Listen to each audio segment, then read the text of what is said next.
From Superman to Captain America, the ideas of race and racism were built into the DNA of the early superhero genre. Their costumes and abilities might have been very different, but the early world of the superheroes was, from the start, an obviously white one, with only minimal variations in the physical type of the individuals depicted. Female superheroes were present from 1940 onwards, but their appearances were rare and inconsistent when compared to their male counterparts. For people of African descent, superpowered role models were even more problematic.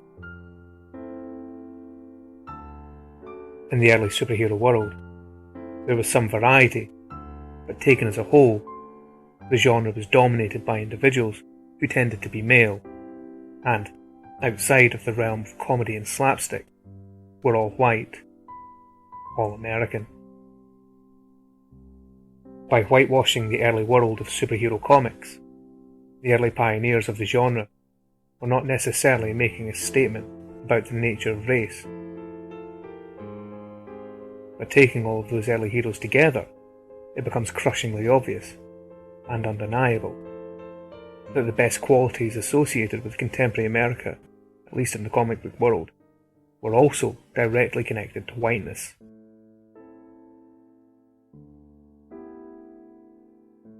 Asian caricatures were common tropes even before the outbreak of World War II and the systematic vilification of the Japanese in the American media.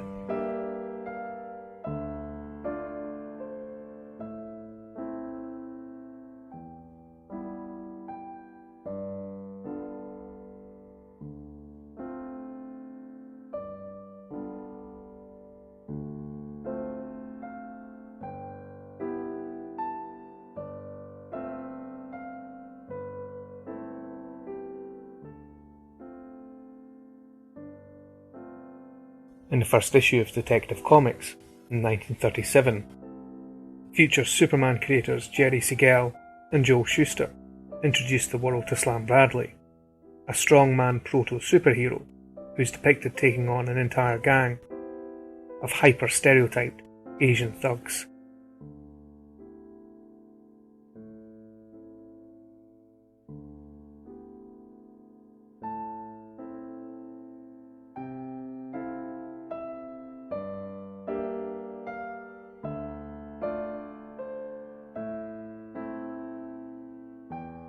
Each of the offending gang members wears loose clothing. Their faces are sharp, their eyes tiny, their heads bald, but for a few plumes of hair, or a top knot, or a ponytail. In contrast, the image of Bradley, strong, handsome, perfectly proportioned, white, is made to look all the more heroic, all the more American. Today, pundits reflect upon Superman's all-American character, whilst his long-time followers bemoan changes made to this seemingly timeless hero. And yet Superman was as defined by race as his progenitor, Slam Bradley, had been, and is defined as his successor, Captain America, would come to be.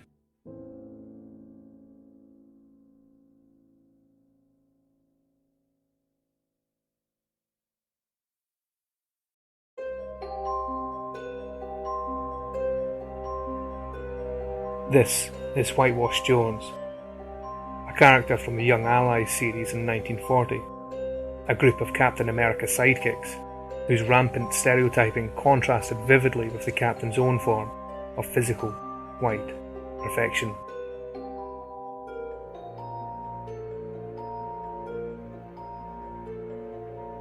Back in 1938, in Action Comics number 1, Superman was not depicted against such blatant racial stereotypes, but the casual racism of his creators, the men behind Slam Bradley, and of the world which consumed his comics, the world of Jim Crow America, cannot be laid aside.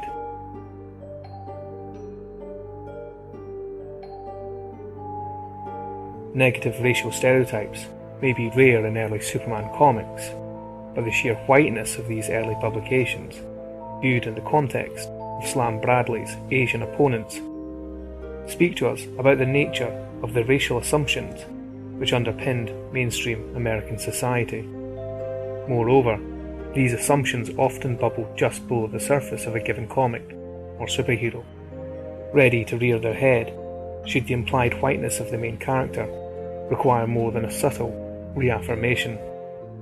During the Second World War, Superman is depicted on the cover of Action Comics number 58 as operating a printing press, out of which rose a single message for those perusing the shelves of their local newsstand.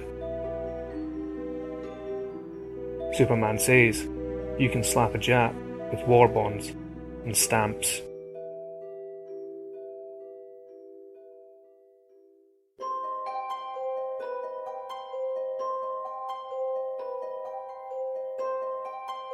Below this incendiary quotation is an image with which readers of Slam Bradley's first adventure might immediately identify. A caricatured Asian face stares dazed and confused as a disembodied hand and arm slaps him so hard that he can see stars. The Asian character wears the round glasses later sported by Mickey Rooney's Mr. Yuniyoshi in 1961's Breakfast at Tiffany's.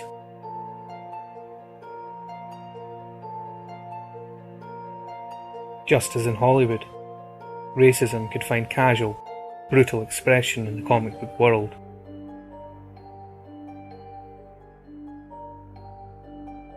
The shirt sleeve and suited arm, here in this image, reminded readers that it was not Superman striking at the Japanese soldier, the caricatured Asian. It was the American citizen himself. It was the reader. It was the writer. It was America.